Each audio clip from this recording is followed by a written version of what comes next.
Banyak banget yang menyuarakan pengesahan RUU perampasan aset. Pertanyaan saya, emang kalian sudah membaca draft RUU itu? Sudah kalian kaji dampak positif dan negatifnya kalau RUU itu disahkan? Atau cuma ikut-ikutan komentar di media sosial tanpa pernah meneliti lebih jauh? Kalau belum, sebaiknya dibaca dan dikaji dulu. Tidak terlalu tebal kok, cuma kurang lebih 340 lembar. Silahkan dibaca. Saya berikan pendapat sedikit ya.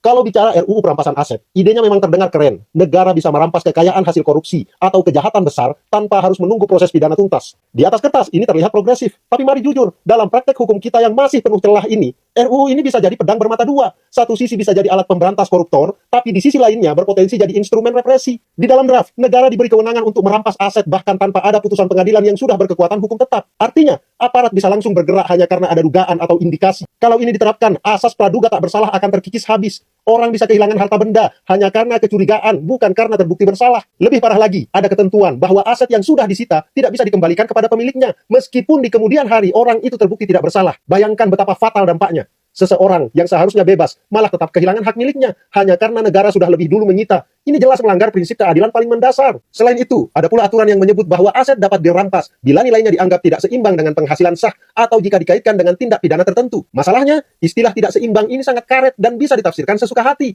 Apa ukuran tidak seimbang itu? Apakah hanya berdasarkan pandangan subjektif aparat? Celah seperti inilah yang sangat berbahaya karena bisa dipakai untuk memelintir hukum sesuai kepentingan tertentu. Resikonya jelas. Pertama, asas praduga tak bersalah bisa hilang begitu saja. Kedua, ruang kriminalisasi politik terbuka lebar. Oposisi atau pihak yang dianggap mengganggu kepentingan penguasa bisa dijadikan target. Hukum yang seharusnya dilindungi justru bisa berubah jadi senjata politik. Ketiga, ada benturan langsung dengan konstitusi. Undang-Undang Dasar 1945 menjamin hak kepemilikan setiap warga negara. Kalau mekanisme penyitaan aset bisa dilakukan tanpa perlindungan maksimal, maka kita sedang melanggar konstitusi dan membuka jalan menuju otoritarianisme atas nama pemberantasan korupsi. Dampaknya bukan hanya soal hukum, kepercayaan publik bisa hancur. Kalau aturan ini dijalankan tanpa transparansi dan akuntabilitas, masyarakat akan semakin curiga bahwa hukum hanya alat penguasa. Rakyat akan makin jauh dari rasa percaya terhadap negara, karena hukum dipandang bukan sebagai pelindung, melainkan ancaman. Coba bayangkan ya, seorang pengusaha bisa kehilangan asetnya hanya karena dianggap memiliki harta yang tidak seimbang dengan penghasilannya. Ribuan karyawan bisa kehilangan pekerjaan hanya karena tuduhan yang belum tentu benar. Seorang oposisi politik bisa tiba-tiba jadi sasaran dengan dalih ada aset mencurigakan. Aktivis yang kritis terhadap pemerintah bisa dibungkam lewat mekanisme ini. Semua itu mungkin terjadi karena tafsir kata-kata dalam RUU tersebut sangat longgar dan rawan dipelintir.